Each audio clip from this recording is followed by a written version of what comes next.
कैसे बताए के मरले बाई ऐसे मुअली के मार कौन उन्नतिया हते यार बोलो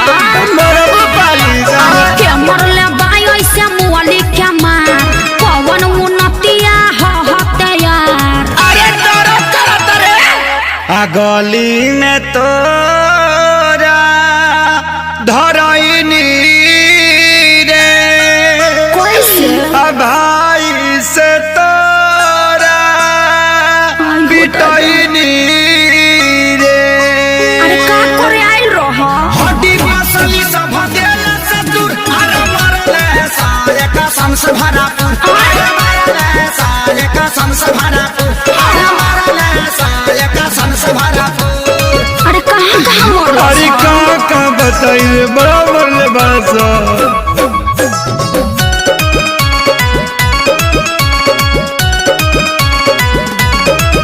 मुँह खोला होट बलेटवा खिया दी अब नया राजा हरदी पिया दी। 45 मरद नहीं झरला पनू न दारा बात मीठा मीठा जानी कारा।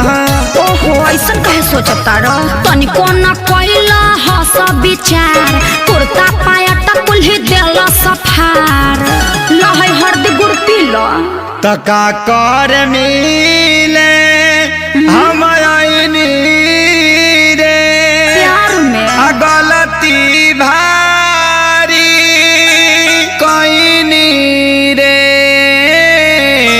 चुप रहो सब ठीक हो जाई। पूछा दारू अब तू हर दिला गुड़ अरे मरले सारे कसम से भरा अरे मरले सारे कसम से भरा अरे मरले सारे कसम से भरा। अरे चुप रहो चलो भोका माइस के सुई दिबा दी वो कौन सुई है दुपहरनी सुई। अच्छा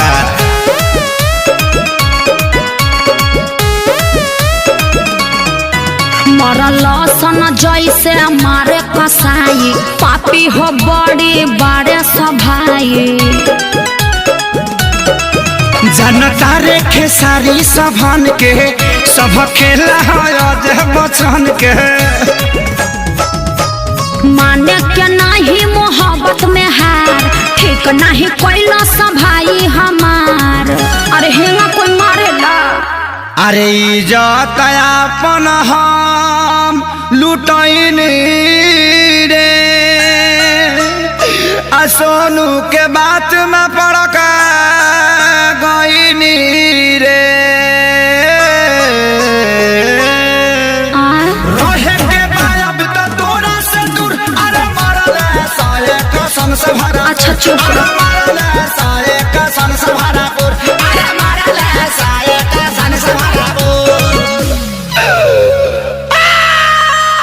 अरे बाप रे बाप दर्द होता। अरे लावा अमर लाता के पाता साट दी।